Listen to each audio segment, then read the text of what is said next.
இந்த படத்தை பற்றி சொல்லணும்னா அவ்வளோ ஒரு பயங்கரமாக சூப்பராக இருக்கும். 3 பசங்க எப்படி தேடி வந்து ஒரு ட்ராஷை கண்டுபிடிக்கிறாங்க, அதில் எப்படி சஸ்பென்ஸ் இருக்குது, ஒரு கவர்மெண்ட்டே வந்து அலற விடுறாங்க அப்படின்றத இந்த படத்தின் மூலிமா காட்டியிருப்பாங்க.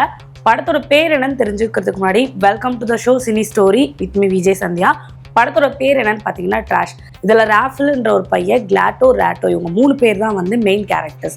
இவங்க 3 பேரும் பார்த்தீங்கன்னா இந்த ஸ்லம்மு, இந்த குப்பைலாம் பொறுக்குவாங்க இல்லையா, இந்த சிட்டிக்குள்ளே இருக்க குப்பையெல்லாம் எடுத்துகிட்டு போய் ஒரு இடத்துல கொட்டுவாங்க இல்லையா, அந்த இடத்துல வளர்கிற பசங்க. இவனுங்க வந்து கஷ்டப்பட்டு அங்கே குப்பையில் இருக்க பொறுக்கி அதை தான் வந்து அங்கே கிடக்கிற விஷயத்தை தான் வந்து அவங்க பார்த்துட்டு அவங்க வளருவாங்க. அப்படி இருக்கப்போ ராஃபில் வந்து ஒரு நாள் என்ன பண்ணுறான் அப்படின்னு பார்த்தீங்கன்னா, குப்பையெல்லாம் கிளறிட்டு இருக்கான். ராஃபில் தான் இந்த படத்தோட ஹீரோ. அப்படி இன்னொரு ஒரு சீன் காட்டுறாங்க. ஒருத்தனை வந்து அடிக்கிறாங்க. அடித்து அந்த அவன்கிட்ட இருக்க வாலெட்டை பிடுங்குறாங்க. அவன் ஒரு வாலெட்டை தூக்கி போடுறான். அந்த வாலெட்டை வந்து போலீஸ்காரங்க பிடிக்கிறாங்க. அந்த வாலெட் வந்து ஒரு குப்பை வண்டியில் போய் விழுந்துருது. இங்கே அவனை அடித்து சாவடிச்சிடுறாங்க அந்த போலீஸ்காரங்க. அப்படியே பார்த்தீங்கன்னா அந்த வாலெட், அந்த குப்பை வண்டி வந்து இங்கே கொட்டுறாங்க, அந்த ராஃபிலோட ஸ்லம் ஏரியாவில் கொட்டுறாங்க. வழக்கம் போல் எல்லாரும் போய் அந்த குப்பையை எடுக்கிறாங்க. எடுக்கும் போது ராஃபில் கையில் அந்த வாலெட் மாட்டிடுது. வாலெட் கிடச்சிருக்கு அப்படின்னு சொல்லிட்டு ராஃபில் வந்து அவனோட ஃப்ரெண்டு ஒருத்தர் இருக்கான், அவன் ரேட்டே கிட்ட வந்து சொல்கிறான், ரேட்டே இந்த மாதிரி எனக்கு ஒரு வாலெட் கிடச்சிருக்கு வா அப்படின்னு பார்த்தா அதில் கொஞ்சம் டாலர்ஸ் கேஷ் இருக்குது. அதை எடுத்துடுறாங்க. எடுத்துகிட்டு அதில் ஒரு குட்டி பொண்ணோட ஃபோட்டோ இருக்குது. அதுக்கப்புறம் ஒரு ஆனிமல் போட்டு அதில் ஒரு சிம்பிள் நம்பர்லாம் இருக்குது. அப்போது இவன் வந்து சொல்கிறான் சூப்பர் சூப்பர் அப்படின்னு சொல்லிட்டு அந்த காசை எடுத்துகிட்டு போய் அவங்க அன்றைக்கி தேவையான நான்வெஜ்ஜு சாப்பிட்றதுக்கு பொருள்லாம் அந்த ரேட்டை போய் வாங்கிட்டு வந்துடுறான். இப்படி இருக்கப்போ இவனுக்கு ஒன்றுமே புரியல. மறுநாள் பார்த்திங்கன்னா அந்த வாலெட்டை தேடி போலீஸ் கேங் வந்துடுறாங்க. அந்த எப்படி குப்பைங்கெல்லாம் கொட்டியிருப்பாங்க அப்படின்னால அந்த ஸ்லம் ஏரியாவில் எல்லாருக்கும் $20 தரேன், இந்த குப்பையில் ஒரு வாலெட் இருக்குது, அந்த வாலெட்டை வந்து தேடி கண்டுபிடிங்க அப்படின்னு சொல்கிறாங்க. அதில் இருக்கிறது என்னவோ கொஞ்சம் டாலர் பணம் தான். அப்போ அப்படி அது என்ன ஒரு விஷயம் இருக்குன்றதை இந்த படத்தை ஃபுல்லாக பார்த்தீங்கன்னா தெரியும். ஸோ இப்போ இந்த பையன் என்ன பண்ணுறான், இந்த மாதிரி ஒரு வாலெட் காணும் எல்லா பசங்கிட்டே சொல்லும்போது அதை கேட்டுடுறாங்க. ரேட்டர் வந்து சொல்கிறான், இந்த மாதிரி வந்து ராஃபில் கிட்ட சொல்கிறான், ரேட்டை வந்து இந்த மாதிரி உங்ககிட்ட தானே வாலெட் இருக்குது, வாலெட் கொடுத்தா வந்து $1000 கொடுக்குறாங்களாம், நம்ம கொடுத்துலாருமா, இங்கே பாரு $1000 இருந்ததை நீ பணத்தை யோசிக்காத, அப்போ இந்த வாலெட்டில் ஏதோ ஒரு விஷயம் இருக்குது, நான் கொடுக்க மாட்டேன். ராஃபில் வந்து ரொம்ப ஒரு டேலண்டான ஒரு பையன் சொல்லிகிட்டு இருப்பான். அப்போ அவன் ஃப்ரெண்டு இன்னொருத்தர் இருப்பான். ஸோ அவன் பேர் பார்த்தீங்கன்னா கேபி. அவன் வந்து கேட்டோ சொல்லுவாங்க, ரேட்டே கேட்டே அப்படின்னு சொல்லுவாங்க. கேட்டே கிட்ட போகிறான். கேட்டே சொல்கிறான், இந்த சாவிக்குள்ளே அந்த வாலெட்டில் ஒரு கீ இருக்குது, இதை வந்து எனக்கு எங்கே யூஸ் பண்ணணும்னு தெரியும், நான் பார்த்துருக்கேன் அப்படின்னு சொல்லிட்டு அங்கே இருக்க மெட்ரோ ஏரியாவுக்கு கூப்பிட்டு போகிறான். அந்த மெட்ரோவில் வந்து சும்மா லோக்கல் போலீஸ் கிட்ட உள்ளே அலோவ் பண்ண மாட்டாங்க ஸ்லம் ஏரியாவெலாம். அப்போ இவங்க ஏதோ தில்லுமுள்ளு பண்ணிட்டு உள்ளே போயிடுறாங்க. உள்ளே போயிட்டு அங்கே இருக்க செக்யூரிட்டி அப்படியே நின்றுட்டு இருக்காங்க அந்த ரேக் கிட்ட. அவனை டைவெர்ட் பண்ணுறதுக்காக என்ன பண்ணுறதுன்னு தெரியாத மாதிரி இவங்க எல்லாம் அப்படியே முடிச்சுட்டு இருக்கும்போது அந்த ரேட்டே இருக்காள், அவன் போய் ஹேண்ட்பேக்கை பிடிங்கிட்டு ஓடுறான் ஒருத்தவங்க கிட்டேருந்து. அதுக்குள்ளே ஓடி போய் ராஃபிலோ கேட்டையும் வந்து எல்லாத்தையும் எடுத்துகிட்டு வந்துடுறாங்க. எடுத்துகிட்டு வந்துட்டு அங்கேருந்து கிளம்பி வந்து பார்த்தா அதுலேயும் அந்த பொண்ணோட ஃபோட்டோ தான் இருக்குது, சில நம்பர்ஸ்லாம் இருக்குது. அந்த நம்பரை வச்சுக்கிட்டு அப்படியே முடிச்சுட்டு இருக்காங்க. ஸோ இப்போ இந்த விஷயத்த வந்து ஒலிவியான்னு ஒரு டீச்சர் இருக்காங்க. இவங்க வந்து இவங்களுக்கு வந்து இங்கிலீஷ் கிளாஸ் இருக்கிற டீச்சர், அவங்க கிட்ட வந்து இந்த விஷயத்தெல்லாம் சொல்கிறாங்க. இப்போ இவங்க எல்லாரும் சேர்ந்து என்ன பண்ணுறாங்க அப்படின்னு பார்த்தீங்கன்னா, அப்போ வந்து கேபே இருக்கா இல்லையா, அந்த கேபே, அவன் பேர் வந்து கேபே அப்படின்லாம் கூப்பிடுவாங்க. அவனை வந்து என்ன பண்ணுறாங்க, அந்த டீச்சர் கிட்ட சொல்லி இந்த நம்பர் வந்து ஒருத்தர் பேர் எழுதிருக்கு, அவரை போய் மீட் பண்ணலாம் அப்படின்னு சொல்லுவாங்க. அதுக்கு முன்னாடி இந்த பசங்க என்ன பண்ணியிருப்பானுங்க, ஃபாதர் இருக்கார் இல்லையா, இவங்களை வளர்க்குற ஃபாதர், அந்த ஃபாதரோட வீட்டில் வந்து லேப்டாப் இருக்கும். அந்த கேபே வந்து என்ன பண்ணுறான்னா ஃபாதரோட லேப்டாப்பில் போய் ஒருத்தர் பேர் போட்டு பார்ப்பான். அவர் பார்த்தா அவர் வந்து எத்தனோ காலத்தில் வந்து ஒரு டாப் லாயர், அவர் வந்து எவ்வளோ கேஸ் பண்ணியிருக்காரு, நிறைய ஸ்லம் பீப்புளுக்கு ஹெல்ப் பண்ணியிருக்காரு, நல்லது பண்ணியிருக்காருன்னு ஒரு ஹிஸ்ட்ரியே இருக்கும். அப்போ அவருக்கு எங்கேஜ்னா இப்போ கேல்குலேட் பண்ணால் ஒரு வயசானவர்.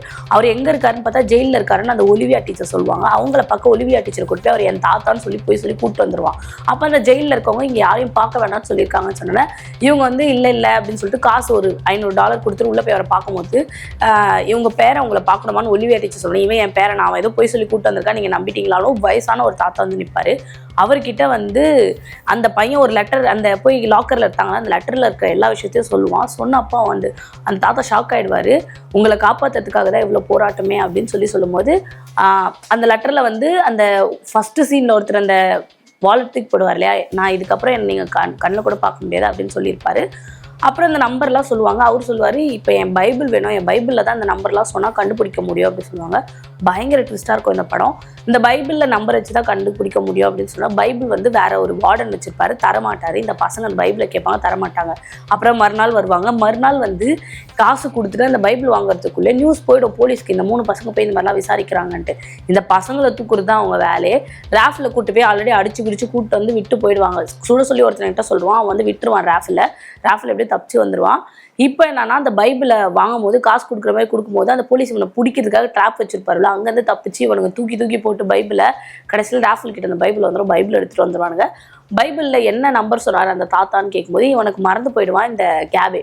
அப்போ என்ன பண்ணுவான்னா இவங்க அப்படி இப்படி யோசிச்சு பைபிளை தூக்கி போட்டு டென்ஷன் ஆகிட்டு அதுக்கப்புறமா நம்பர்லாம் மார்க் பண்ணால் ஒரு ஃபோன் நம்பர் வரும், ஒரு ஆனிமல். அந்த ஃபஸ்ட் எடுத்தோன்னா கார்டில் ஒரு ஆனிமலோட அட்டை இருக்கும் இல்லையா, அந்த அட்டை வரும், நம்பர் வரும். அந்த நம்பர்லாம் மார்க் பண்ணி நடந்து இவனுங்க போயிடுவானுங்க. போய் வேற ஒரு இடத்துல இருப்பானுங்க. அங்கே போய் அதெல்லாம் போர்டில் எழுதுவானுங்க. எழுதி பார்த்தா ஒரு நம்பர் வந்துடும். அங்கே அதுக்குள்ளே போலீஸ் வந்து ட்ராப் வச்சு தேடி வருவாங்க. அங்கே ஒரு பொண்ணு தான் வந்து அவங்களுக்கு ஹெல்ப் பண்ணி ஒரு பைக்கில் அனுப்பி விட்டுரும். அங்கேருந்து கிளம்பி போய் பார்த்தீங்கன்னா ஒரு பூத் இருக்கும். இந்த போலீஸும் பாப்பா இது ஏதோ ஒரு நம்பர் கனெக்ட் ஆகுதுன்னு சொல்லிட்டு போலீஸும் அவன் ஃபோனில் டைப் பண்ணிட்டு இருப்பான். இந்த 3 பசங்க அவன் வேணும். ஏன்னா முதலமைச்சர் இருக்கா இல்லையா, அவன் தான் வந்து அவ்வளோ ஃப்ராடு வேலை பண்ணியிருப்பான். மக்களோட பணம், அவன் பண்ண ட்ராப் எல்லாத்தையும் வந்து ஒரு லாக்கரில் ஒளிய வச்சுருப்பான். அதை தான் வந்து ஃபஸ்ட்டு சீனில் காட்டினவர் வந்து அவர் கூட அசிஸ்டண்ட்டாக பிஏவாக இருப்பார். அவர் எல்லாத்தையும் கண்டுபிடிச்சி எழுதி வச்சுருப்பாரு. அவர் இது மக்களுக்கு தெரியணுன்றதுக்காக இது பண்ணுவார். அவரோட மாமாவும் லாயர், அவரும் நல்லது பண்ணுவார். அவரை தான் பிடிச்சி ஜெயிலில் போட்டிருப்பாங்க. ஸோ இப்போ இந்த விஷயத்தெல்லாம் வந்து பார்த்தீங்கன்னா ஒருத்தர் சொல்லுவார் இந்த பசங்க கிட்ட. இந்த பசங்க என்ன பண்ணுவானுங்க அப்படின்னு பார்த்தீங்கன்னா அந்த நம்பருக்கு கால் பண்ணும்போது ஒரு கல்லறை காமிக்கும். கல்லறை கிட்ட ஒரு கல்லறையோட பேர் சொல்லி வர வச்சதுக்கு நன்றின்னு சொன்னோன்னா இவனுங்க அந்த கல்லறை அனுப்புவாங்க. அந்த போலீஸும் அந்த நம்பருக்கு ஃபோன் பண்ணியிருப்பான். அதே கலரை வரும். கலரையாண்ட வந்து இவனுங்க அவ்வளோ கலர் இருக்கும். எந்த கலருன்னு தேடுறதுன்னு பார்த்தா அந்த ஃபோட்டோ இருக்கு இல்லையா, குட்டி பொண்ணு பியாஸ் ஏஞ்சல் அப்படின்னு இருக்கும். அந்த பொண்ணோட ஃபோட்டோ போட்டு ஒரு கலர் இருக்கும். சுற்றி சுற்றி தேடிட்டு இருப்பாங்க. தேடிட்டே இருக்கும்போது இந்த 2 பசங்களும் மேலே டவர் மேலே எடுத்துகிட்டு இருக்கும்போது இவன் யோசிப்பான். அப்போது இந்த நம்பர் வந்து ஒரு கலரோட நம்பர் குறிக்குதுன்னு போய் அந்த கலரை எப்படி பார்த்தா அந்த கலர்லேருந்து ஒரு பொண்ணு பின்னாடி வருவா. ஐயோ நீ செத்து தானே போயிட்டான்னு சொன்னா, நீ பேயா அப்பா அப்படின்னு சொல்லிட்டு ராஃபல் ஹீரோ கேட்பான் அந்த குட்டி பையன். இல்லை எங்கள் அப்பா வருவாருன்னு சொன்னார், நான் இங்கே வந்துடுவேன், அப்போ நீங்கள் டெய்லி வந்து நைட்டில் நில்லு, அதுக்குள்ளே நான் வந்து உன்னை காப்பாற்றிடுவேன்னு சொன்னேன். அப்போ நீ சாவலியா, அப்போ இந்த கலருக்குள்ளே யார் இருக்கான்னு கேட்டால் இல்லை எங்கள் அப்பா வந்து ஏதோ இந்த கலரை சும்மா வந்து நான் செத்துட்ட மாதிரி ரெடி பண்ணி வச்சுருக்காரு. அப்போ இந்த கலருக்குள்ளே தான் ஏதோ ஒன்று இருக்குது, அந்த கீ வந்து இந்த கலரையை திறக்கிறது தான் போலன்னு சொல்லிட்டு அந்த கலரையை திறப்பானுங்க. திறக்கிறதுக்குள்ள அந்த போலீஸ் வந்து அந்த 2 பசங்களை பிடிச்சிருவானுங்க. ரேட்டேவையும் கேட்டேவையும் பிடிச்சிருவாங்க. ராஃபில் வந்து அந்த கலர் திறக்கும்போது கலரை உடைங்கன்னு சொல்லிட்டு அந்த போலீஸ் இவங்களை வச்சு உடைப்பான்.